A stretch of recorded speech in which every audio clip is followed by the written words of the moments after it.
Meus caríssimos irmãos, meditai com que especial atenção Deus criou o ser humano à sua imagem e semelhança.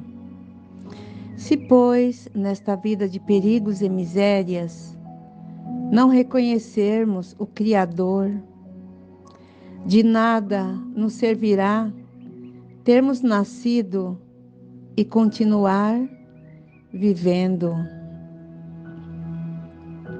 Santo André Kim Taegen. Vinde, Espírito Santo, vinde por meio da poderosa intercessão do Imaculado Coração de Maria, vossa amadíssima esposa. Meus amados, estamos mais uma vez reunidos em nome do Pai, do Filho e do Espírito Santo. Amém. São Miguel Arcanjo, defendei-nos neste combate. Sede nosso auxílio contra as maldades e ciladas do demônio.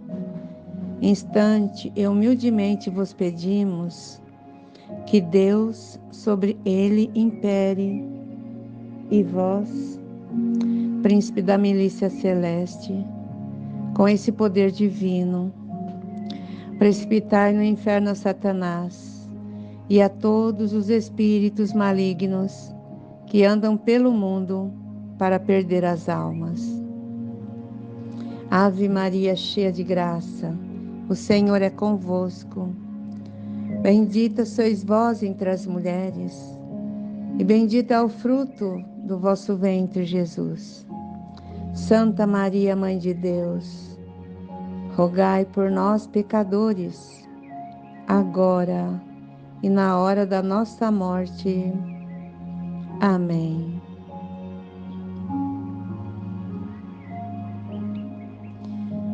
Como vimos acima, na última exortação de Santo André, ele fala o quão grande é trazermos o precioso nome de cristão. Graça a essa que recebemos pelo batismo. Ele diz que seria inútil termos nascidos e ingressado na igreja se traíssemos o Senhor e sua graça. Diz o santo: melhor não ter nascido do que, recebendo a sua graça, pecarmos contra ela. São trechos fortes desse ardoroso sacerdote que escreveu esta carta quando estava prestes a ser martirizado. Este santo nasceu em 1821 numa família da nobreza coreana, profundamente cristã. Seu pai, por causa das perseguições, havia formado uma igreja particular em sua casa, nos moldes daquelas dos cristãos dos primeiros tempos, para rezarem, pregarem o Evangelho e receberem os sacramentos. Tudo funcionou até ser denunciado e morto aos 44 anos por não renegar a fé em Cristo. Como esse mártir, milhares ao longo do século deram sua vida para não negar a fé em Cristo e nas verdades pregadas por Ele. Entretanto, muitos católicos hoje em dia querem fazer sua própria religião, mudando coisas que não concordam. Elas, quando ouvem que tal coisa é pecado, reagem desta forma: eu não acho que isso é pecado. Todavia, não podemos manchar nossa alma com o pecado, porque nossa alma é templo do Espírito Santo. 1 Coríntios, capítulo 3, versículo 17. Se alguém destruir o templo de Deus, Deus, que é a nossa alma,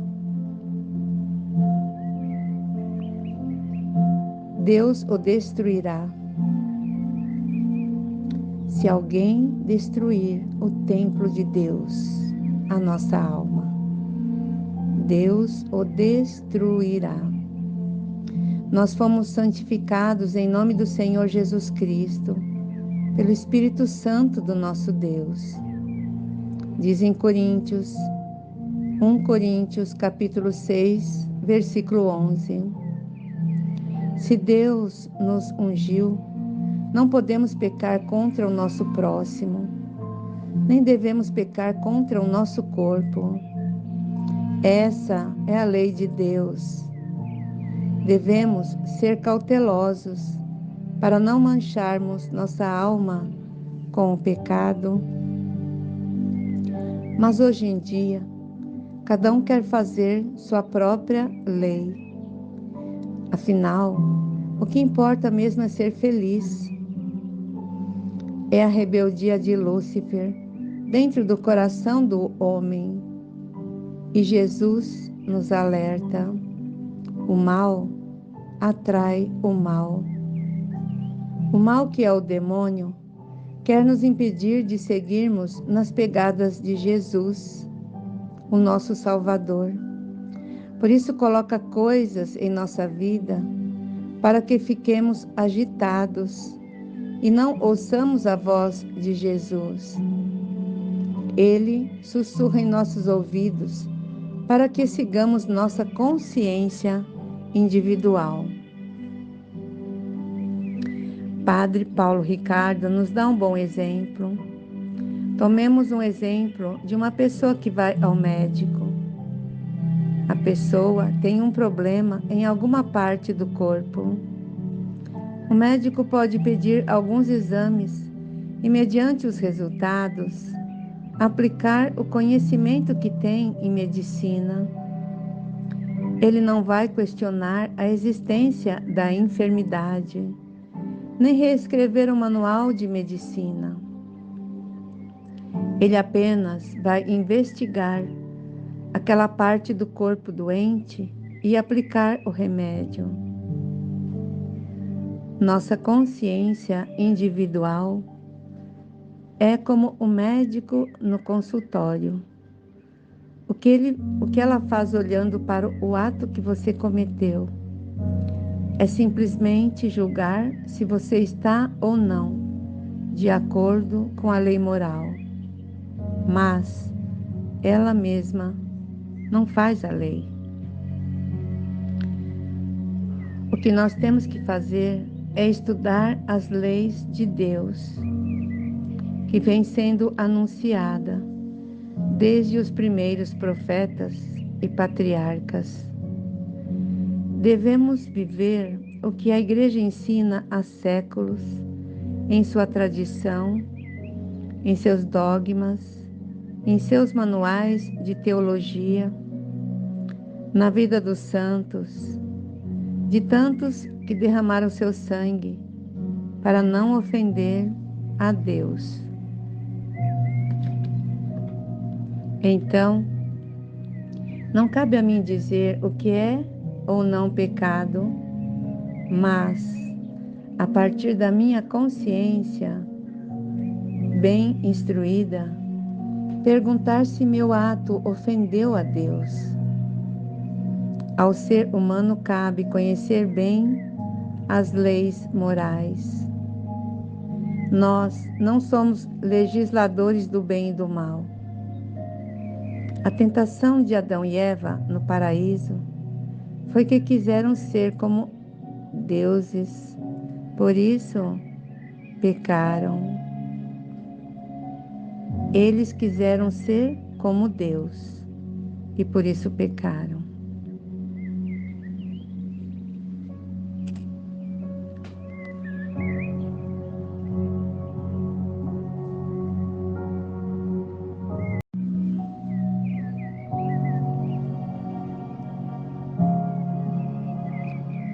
Lúcifer almejava o trono de Deus e, depois de tentar se rebelar, é expulso dos céus com os anjos que o apoiavam.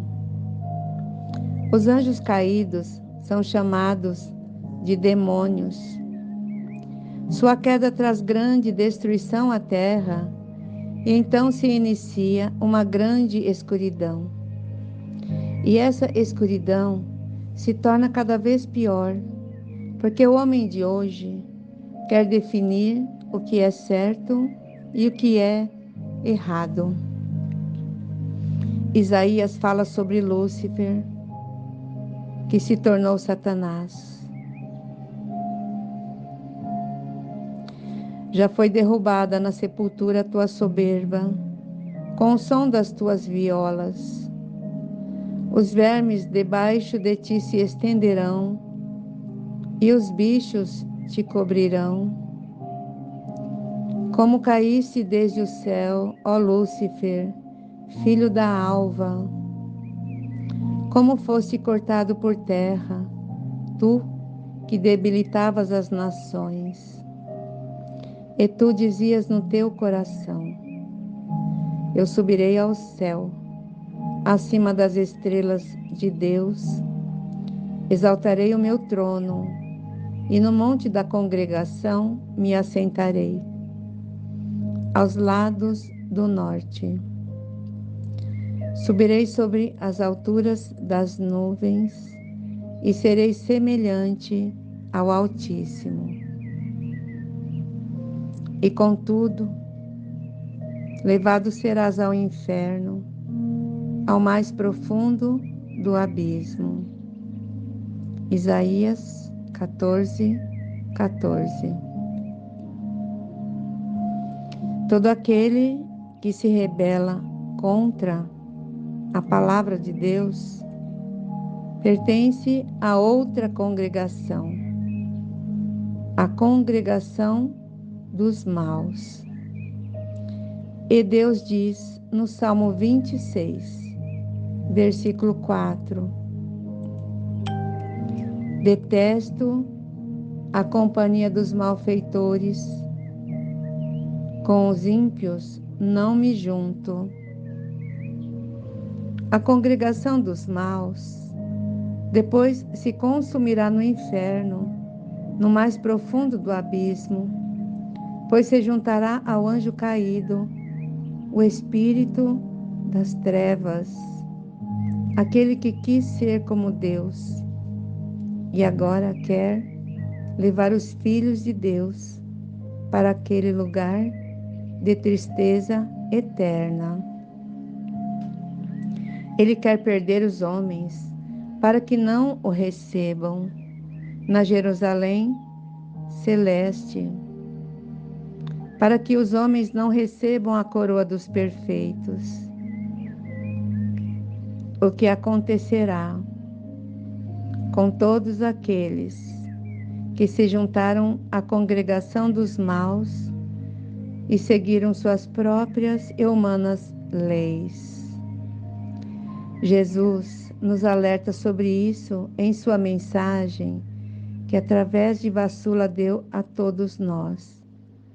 Está em AVVD, 9 de outubro.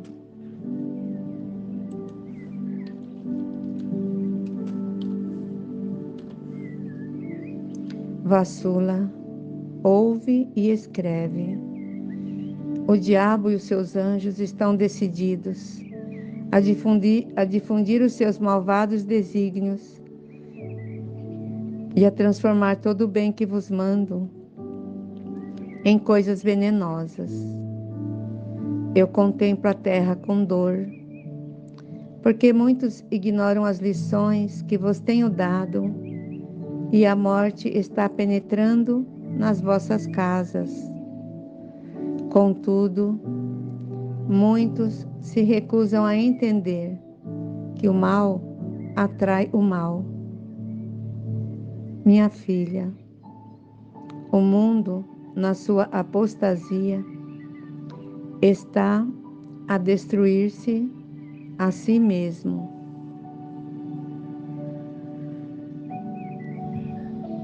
Não podemos menosprezar os mandamentos de Deus. Não podemos menosprezar a igreja, pois, como ensina São Tomás de Aquino, ninguém menospreze a igreja, nem corra o risco de ser afastado dela, visto que existe uma só igreja, na qual todos os homens se salvam. Como também nos tempos passados, ninguém pôde salvar-se do dilúvio fora da arca de Noé. A congregação dos maus depois se consumirá no inferno eternamente. Todo aquele que deu as costas para Deus, nosso Pai, nosso Criador, formoso, glorioso e digno de ser amado, porque em si mesmo é o bem mais excelente, o mais perfeito e digno de amor.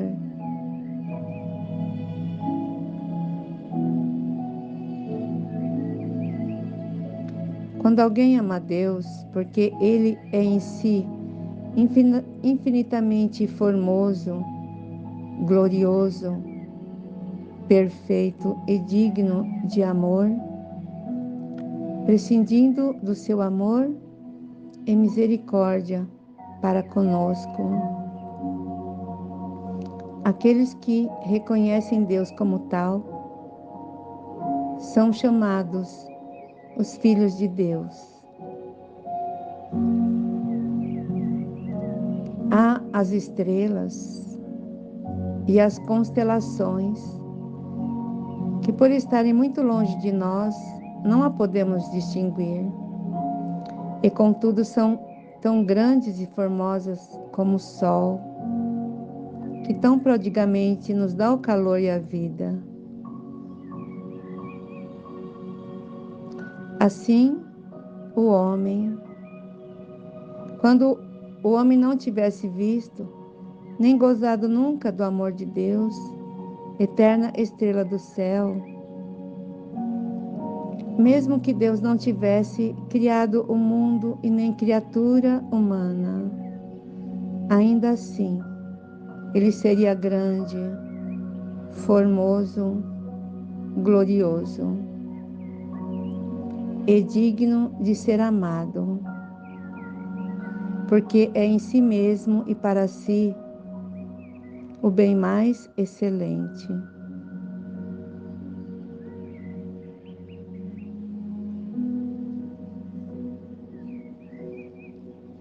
Em verdade, hoje, sinto necessidade apenas de uma coisa: uma conversa, coração a coração, uma oração sem fim, em adoração, a meus pés, unidos, o vosso coração ao meu. É esta a melhor parte. AVVD, 9 de outubro de 1992.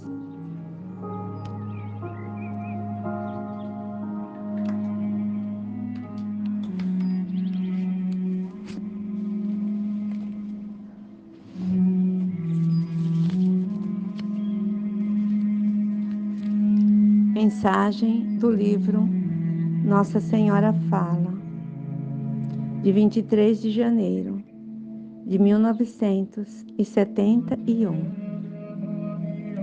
Meus bons e bem-amados filhos, eis-vos aqui comigo para receber novos ensinamentos, novas lições. Eu sou a vossa mãe e mestra, como já o fui para o meu Jesus. Admirai-vos, e apesar disso, eu, pobre criatura, servi de mestra para o meu Jesus, sabedoria eterna e infinita. Eu ensinei a meu filho as primeiras noções de leitura e de escrita, e tal como a ele, hoje e sempre, nas minhas lições, quero ensinar-vos a vós, que sois os meus meninos, as regras para saber ler bem. Quero que vós, instruídos aqui, possais também ser mestres eficientes para os outros. Há um livro imenso, sempre aberto, diante dos vossos olhos. É o livro do universo. Basta que abrais os olhos e observeis, para saber ler o infinito amor de Deus pelos homens. Basta que observeis o sol nas suas alvoradas e nos seus ocasos, para ler a bondade de Deus, que o faz nascer para os bons e para os maus. O livro da natureza, que se renova em cada primavera por uma nova criação.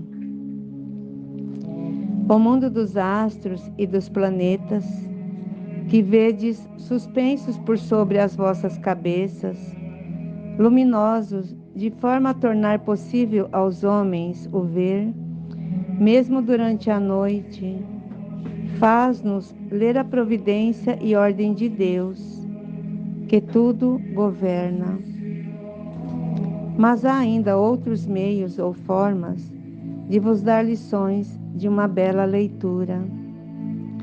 São todas estas graças de que Deus tem rodeado a vossa vida, a vossa existência. Ouço, por vezes, alguns a lamentar-se dizendo que a sua vida tem sido sempre uma contínua tribulação. E, no entanto, se vós soubesseis